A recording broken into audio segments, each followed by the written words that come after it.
Friends welcome to my YouTube channel.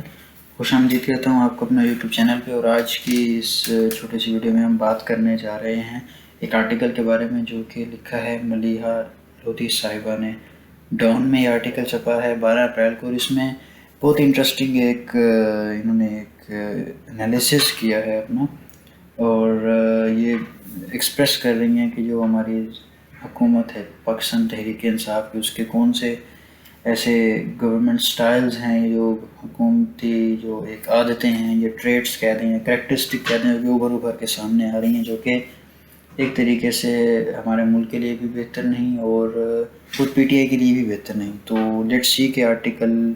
میں انہوں نے کیا کیا ہے. میں آرٹیکل پورا نہیں پڑھوں گا, بس میں اس کے کی پوائنٹس آپ سے ڈسکس کروں گا. اگر آپ پورا آرٹیکل شیئر کرنا چاہ رہے ہیں تو اس آرٹیکل پڑھنا چاہ رہے ہیں اگر آپ, تو اس آرٹیکل کا لنک میں اس ویڈیو کی ڈسکرپشن میں شیئر کر دوں گا, آپ پڑھ سکتے ہیں. میں جسٹ آپ کو تھوڑا سا ایک جسٹ دوں گا یا اپنا جو انالیسز یا اوپینین ہے اس کے بارے میں وہ بتاؤں گا. 4 کی فیچرز کے بارے میں انہوں نے کہا. پہلا فیچر کہ ان کا جو پور ڈیسیجن میکنگ سٹائل ہے, یعنی کہ یہ یو ٹرن پہ یو ٹرن لیں گے, اور اگر ایک ڈیسیجن لے رہے ہیں تو اس میں کوئی فیوچر اسیسمنٹ یا ایک اداروں سے کنسلٹیشن جو کہ ریلیونٹ اداروں سے نہیں کریں گے. مطلب ایک جو دل میں آیا بس وہ ڈیسیجن لے لیا, چل سو چل والا حساب ہے. امبیرسنگ سچویشن ہو جاتی ہے گورنمنٹ کے لیے. اس کی ایگزامپل انہوں نے کوٹ کی ہے کہ جو ابھی ریسنٹلی ایک ایشو ہوا تھا, جیسے ہی حماد اظہر صاحب آئے تو حماد اظہر صاحب نے منسٹری سنبھالی تو وہ ایشو ہوا کہ آپ نے کاٹن امپورٹ کرنی ہے, شوگر امپورٹ کرنی ہے انڈیا سے. تو خود پی ایم صاحب کہہ رہے کہ کس نے آرڈر دیا, تو انہوں نے سمری میں جو ہماری جو میٹنگ ہوئی پی ایم کی, اس میں کامرس منسٹر نے بتایا کہ آپ جب کامرس منسٹر تھے تو آپ نے ہی یہ آرڈر ایشو کیے تھے, تو ود ان 12 to 48 آورز یہ آرڈر ریورس ہوئے کہ نہیں ہم انڈیا سے امپورٹ نہیں کریں گے. تو یہ ایک ہے کہ بغیر سوچے سمجھے جو آپ نے ایک ڈیسیجن لیا, اس کی امپلیکیشن یہ ہے کہ آپ کو پھر بعد میں امبیرسمنٹ کا سامنا کرنا پڑتا ہے. اسی طرح بہت سے ایسے ڈیسیجن ہیں. آپ ایک اور مثال جو انہوں نے کوٹ کی وہ یہ کہ جب انٹرنیشنل فورم پہ ایک جو امبیرسمنٹ تھی, یا ایک آپ کہہ دیں کہ رانگ ایک پولیٹیکل موو تھی, وہ یہ تھی کہ جب پی ایم نے اناؤنس کیا کہ وہ سعودی عربیہ کے اگینسٹ ایک گروپ جو کہ ملیشیا اور ٹرکی کے ایک سمٹ ہو رہا تھا اس میں اٹینڈ کریں گے, پھر وہ نہیں گئے, لیکن ایک امبیرسمنٹ بن گئی ملک کے لیے. جب کہ آپ کا ایک پرائم منسٹر پہلے اناؤنس کرتا ہے پھر وہ اینڈ ٹائم پہ ریجیکٹ کرتا ہے, جس میں کلیئرلی یہ پتہ چلا کہ آپ سعودی عرب کے انفلوئنس میں, حالانکہ اگر آپ کچھ نہ بھی کہتے تو کسی اور طریقے سے چیز کو ہینڈل کیا جا سکتا تھا. یہ کلیئرلی ایک انڈیکیشن ہے کہ آپ جب ڈیسیجن لے رہے ہیں تو آپ فورن منسٹری یا ریلیونٹ منسٹری کامرس منسٹری کو کنسلٹ نہیں کرتے, بس جو دل میں آتا ہے جو آپ کے ذہن میں آتا ہے بغیر سوچے سمجھے آپ ڈیسیجن لے لیتے ہیں, اور پھر آپ کو یو ٹرن لینے پڑتے ہیں, اور آپ کے پھر ترجمان جو ہیں وہ وضاحتیں کرتے پھرتے ہیں. سو یہ ایک کریکٹرسٹک ہے کہ آپ کا پور ڈیسیجن میکنگ سٹائل ہے, وداؤٹ تھنکنگ جسٹ ڈیسائڈ. دوسرا یہ کہ آپ جو ٹرسٹ کرتے ہیں اپنے منسٹرز پہ, آفیشلز پہ, وہ کام کرتے ہیں, اور اس کا ثبوت یہ ہے کہ آپ بہت زیادہ چینجز لا رہے ہوتے ہیں اپنی منسٹریز میں. اب انہوں نے بڑی ایک مثال دی کہ ہماری جو فائنانس منسٹری ہے, اگر میں اس کی آپ کو ہسٹری دکھاؤں تو پہلے اسد عمر آئے, پھر حفیظ شیخ آیا, اب حماد اظہر آئے. اس میں ایشو یہ ہوتا ہے کہ آپ جب ایک منسٹر کو لاتے ہیں, ایک آفیشل کو لاتے ہیں, تو اپنے ساتھ اپنی مائنڈ سیٹ لاتا ہے, اپنی پالیسیز لاتا ہے, اور اس کی کنٹینیویشن بہت ضروری ہے, اس کو جاری رکھنا بہت ضروری ہے. ایک پالیسی کا رزلٹ آپ کو 3-4 مہینوں میں نہیں ملے گا. اگر آپ چاہتے ہیں کہ آپ کو شارٹ کٹ ملے ایشوز کو حل کرنے کے لیے تو وہ نہیں ملیں گے, بٹ آپ اسی خواہش میں منسٹری بدلتے رہتے ہیں. دوسری آپ دیکھیں گے ایک اور پوائنٹ جو ایک انہوں نے اس میں آرٹیکل میں ملیحہ لودھی صاحبہ نے کہا کہ خود عمران خان صاحب کافی تعریف کرتے رہے حفیظ شیخ صاحب کی کہ ملک صحیح ڈگر پہ چل پڑا ہے, ہماری آمدنی بڑھ رہی ہے, ہمارے خرچے کم ہو رہے ہیں. تو جب اتنی خوش ہیں آپ تو پھر بدلا کیوں؟ ہمیں بھی ان کو ایک بلی کا بکرا بنایا, اسکیپ گوٹ بنایا گیا کہ لوگوں میں ایک انفلیشن کے بڑھنے سے, قیمتیں بڑھنے سے لوگوں میں غصہ تھا, تو ان کو کہا گیا کہ بھئی آپ ایز اے بلی کے بکرے کے طور پر استعمال کرتے ہوئے کہا گیا کہ آپ نیا چہرہ لا رہے ہیں. حالانکہ پالیسیز تو اگر کنٹینیو رہتی ہیں تو میں بھی کچھ عرصے کے بعد چینج آتا ہے. اب ایک نیا منسٹر ہے, نئی پالیسیز آئیں گی, تو یہ ایک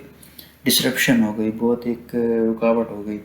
دوسرا انٹیریئر منسٹری کا کیس آپ دیکھ لیں, جب سٹارٹ میں آئے تو پہلے اپنے پاس رکھی. عمران خان صاحب نے شہریار خان افریدی کو اسٹیٹ منسٹر بنایا. اس میں بہت زیادہ کام ہوا کہ انہوں نے کریک ڈاؤن کیا جو قبضہ گروپ تھا. اس کے بعد پھر اس میں بھی ایک ہمیں ایک فیکٹر دیکھنے کو ملا, جو کہ اکثر خبریں ایسی آئیں کہ جو پی ٹی آئی کے ریلیونٹ بندے تھے ان کو شاید اتنا انفلوئنس نہیں کیا گیا جتنا دوسروں کو کیا گیا، یہ ایک کلیم ہے۔ دوسری جو انٹری ہوئی ہمارے انٹیریئر منسٹری میں وہ بریگیڈیئر ریٹائرڈ اعجاز شاہ کی ہوئی۔ اب شیخ رشید صاحب ہیں، شیخ رشید صاحب کے کیس میں مجھے یاد آ گیا کہ ریلوے منسٹری کی چینجز، تو یہ ایک چینجز پہ چینجز ہے۔ اور یہ آپ ایف بی آر کے کیس میں دیکھیں تو آپ کو پوری لسٹ پہلے آئے شبر زیدی، پھر ہمارے پاس سیکنڈ نمبر پہ ایکٹنگ چیئر پرسن، اس کے بعد پھر اسی طرح یہ بدلتے انہی کو ایکٹنگ کو آپ نے پھر پرماننٹ کیا، اس کے بعد پھر جاوید غنی صاحب آئے، اب جو ہیں وہ عاصم احمد صاحب ہیں۔ یعنی کہ فیڈرل بورڈ آف ریونیو میں ہی اگر کنسسٹنسی نہیں رہے گی، اور یہ ہم نے بہت بڑا ایشو دیکھا ہے،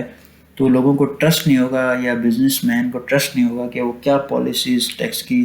ایکسپیکٹ کرے اور کس حساب سے وہ انویسٹمنٹ کرے۔ بورڈ آف انویسٹمنٹ کے کیس میں چوتھا چیئرمین اس ٹینیور میں لگ چکا ہے۔ یہی چیز ریفلیکٹ ہو رہی ہے پنجاب کی منسٹری میں اور پنجاب کی گورننس میں۔ جو آپ کا چیف سیکرٹری ہے وہ چوتھا اس ٹائم چل رہا ہے، جو آئی جی آف پولیس ہے وہ چھٹا ہے، جو لاہور ڈویژن کے جو کمشنر ہے وہ چھٹا آپ بدل رہے ہیں، اور جو انٹیریئر سیکرٹری ہے وہ پانچواں ہے۔ یعنی کہ آپ 4 تقرریاں بدل چکے ہیں اور 5ویں آپ کر رہے ہیں۔ جو کامرس سیکرٹری ہے وہ 3 بدل چکی ہیں، چوتھا چل رہا ہے اس ٹائم۔ تو مطلب ایک چینجز اتنی جب سڈن آئیں گی اور بیک لیش آتا ہے، فوراً بدل دیتے ہیں، آپ کو ٹرسٹ نہیں کرتے، تو آپ کی جو